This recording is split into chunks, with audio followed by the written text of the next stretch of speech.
กับ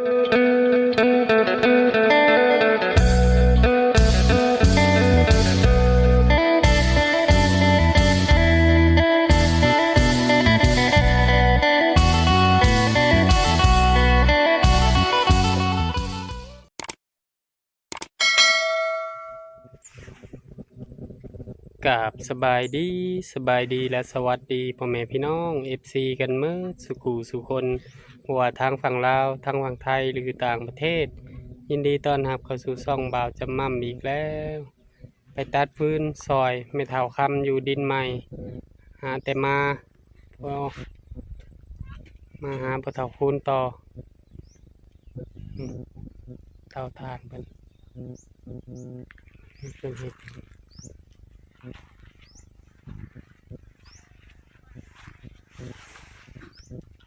คือบ่เห็นคนโอ้ยปะเท่า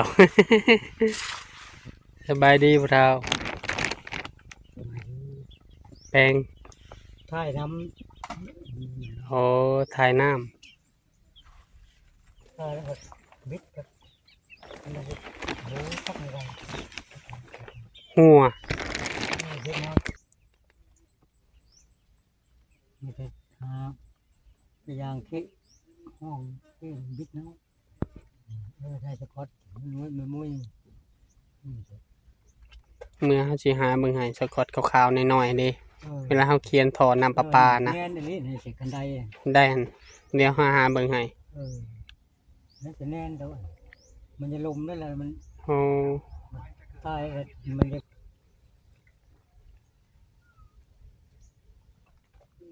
จิรอบ่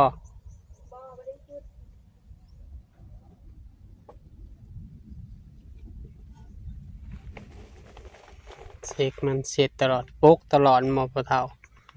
ปกหัวมันหัวรถไถเป็นอนามัยทำความสะอาดยังใหม่อยู่เลยรถไถเจ้านี่คูโบตารุ่นทำอิฐบ่นี่จักปีแล้วปะเท่า 5-6 ปีเลย โอ้โห มันไม่ได้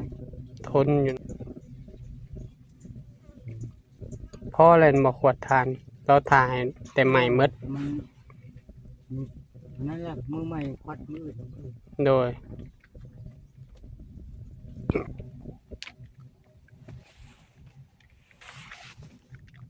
เจ้าว่ามือแรกนี่ฝนสิตกบ่พอเรา ชอบเบิ่ง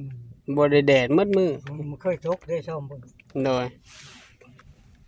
พี่น้องทรงน้องสา สบายดี ออกมาโคจิรอวะหรือมาซอยพะเฒ่า วันที่มาซอยมาเท่านะแต่เราขวัญแล้ว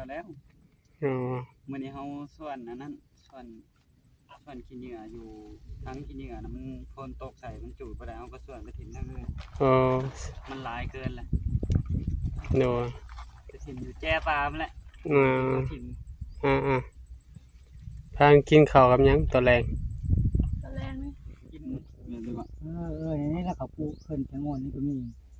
อ๋อเจ้าอยากหามาปลูกบ่น้องทง เอาอยากได้ใบมัน ไปแช่ใส่ปลากัดเลี้ยงปลากัด อ๋ออะไรก็ให้เพิ่นก่อนพอเพิ่นได้ดัง ไม่จริงบ่ บ่ โมเมนต์บ่ อยู่ทางข้างนั่นแหละ ดินแปรกัน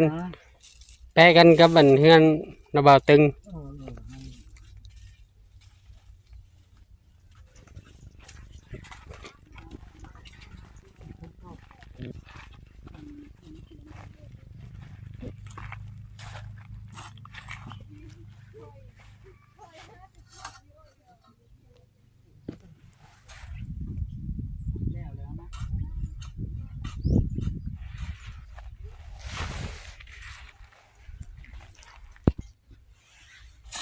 ได้สี่สอบลงบ่พอเท่า ได้ที่ 4 5 6 ได้เก็บน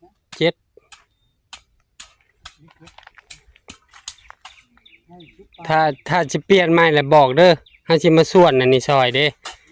ส่วนแบบปิ้นนั่นปากเต้าท้ายเต้าไปทางใดนะเวลาปิ้นเงียงข้างมันบ่ ล่มไปนะ อ๋อ นี่ล่มมาแล้วนี่ เ บ่ถ้าพอเฒ่าเพิ่นแล้วมาซอยกันเอามาอันนี้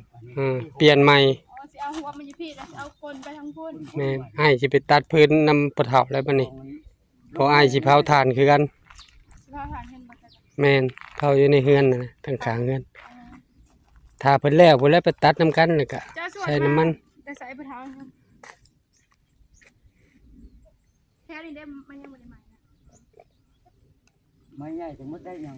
เออ สิได้10ปลาย2แต่เท้าจังว่า ก็ได้ พุด เจ็ด โดดฮ้อนจุด20ปลายสิได้หลายช่วง ไม้ใหญ่ ท้ายเนี้ย ยังไม่ใหญ่บัด บัดนี้คือเฮาบอกกันแหละ โดนน้ำ บาเวลาเฮาตัดมาแหละปลามันก่อนจาก2-3 มื้อ พอเท้าโดนมันคือบ่ใหม่แล้ว ไม่ดิบ ถ้าเบิ่งซุปนี้มันใหญ่เด้แค่นี้ต้องทาน รอบสองให้เว้านะรอบสอง รอบสอง ไม้กับกอง พอดีแล้วนี่ว่าแล้วเจ้าแล้วเบิดเลยเฮาก็พากันไปตัดเฮาก็ใส่น้ำมันรถนี่เจ้าแก่มาไม้พื้นหยังเฮาก็คนซอยนะพ่อเฒ่าเฮาก็สิเผาพอได้ดังพอได้ขายพร้อมนะเฮ้ยไผซื้อก็ขายนะ เลยก็ไม่ปกเลย เอาขี้เลื่อยเก่าเฮาได้เห็นนี่เนี่ย ยัง เฮาเผาเตาบักใหญ่อีกนะ30 ศอกพุ เคยเห็นทานบ่จ้ะในไงเลย ทั้งข้างเฮือนเด้นี่มุงอะนะให้กะเพราตะกี้ยังว่าเจ้าบ่อยากเฮ็ดบ่เอาขี้ดินถมนี่ทางข้างนี่ในรูปนี่เฮ็ดน้ำเลยเอาขี้ดินถมก็ได้คือเสาทองถม ก็ได้คือกันนี่แหละ น้องเอาผลไม้ใส่น้องปะเฒ่า พุดร้อยแต่ ได้10เต้าก็ อันนี้ก็ซ้ำคือดิน ได้10 สอบก็400,000เลยปะเฒ่าอยู่ใกล้กันแล้วเบิ่งให้น้ำเจ้าก็มาเบิ่งน้ำ ไอ้พงสิเขาฮู้กันว่าตั้งใหม่ เฮ็ดน้ำเผาก็พอได้เงินน้องปะเฒ่าได้เงินทิศหนึง โบราณก็มาปนคือดินก็ได้ อ๋อโดยเอาเห็ดเกลือนเลยถ้าจะแล้วเราก็ไปนำกัน กินข้าวแล้วก็ไป ตัดแล้วเดียวกันนะพ่อเฒ่าเวลารถไถเขาจึงเอาสำบาย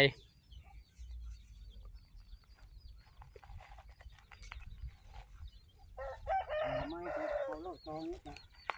เบิดแล้วรอบสองก็เบิดเลยอันนั้นก็เอาไว้แซมแท้ปากเต้าแล้วตัวน่ะตัวทางหน้าโอ้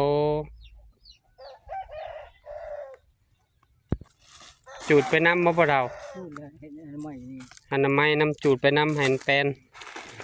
ผู้ได้แดดนอกเขาจึงอ่านไปน้ำแหนแปน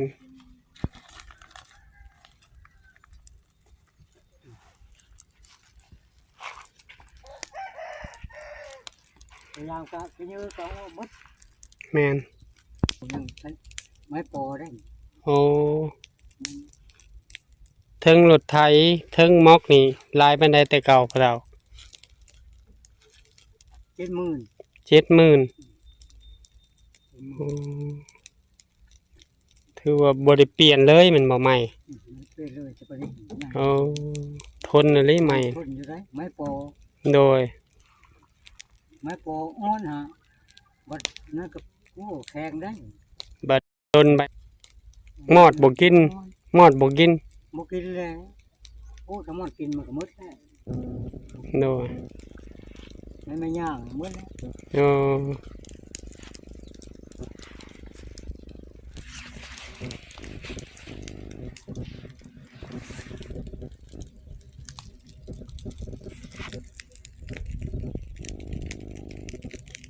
เจ้าได้ยังกินแรงมันนี่พอเท่า ปลาเข้าวันแล้ว ปลาโอ้ตัวจะป่นนะ บ่แล้วสุกนี่ท่านหมด ยังบุทันมืด ก็ไปตึกอีกก็ได้ให้เก็บมันเขามั่งอย่างนั้นแหละ อ๋อ ยังได้ครับบ่ใช่ กวนมันก็ลงแล้ว ทั้งตึก โดย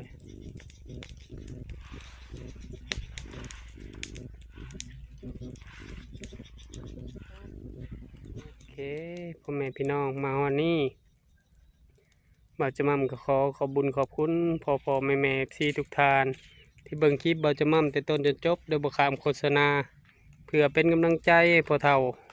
และพ่อมั่มขอให้พ่อแม่พี่ทุกท่านจงมีสุขภาพร่างกายแข็งแรงปราศจากโรคภัยไข้เจ็บ คิดสิ่งใดได้สิ่งนั้นสมความมุ่งมา่ปรารถนาเด้อไปใส่มาใส่ก็ขอให้แคล้วคลาดปลอดปังๆมืดทุกทานมาฮอนนี้ฝากซ่องบ่าวจะมั่มในเด้อฝากเป็นกำลังใจบ่าวจะมั่มและพ่อเฒ่าคูณกดติดตามบ่าวจะมั่มกดไลค์กดแชร์อย่าลืมกดกระดิ่งเพื่อบ่พลาดคลิปใหม่ๆของบ่าวจะมั่มบ่าวจะมั่มก็สิขอตัวลาพ่อแม่พี่น้องไปก่อนเจอกันคลิปหน้าขอกล่าวคำว่าสบายดีสบายดีพอเฒ่าเพิ่นก็บ่ได้อยู่แล้วล่ะทำความสะอาดไปนำแฟนพอได้แนมเห็นกัน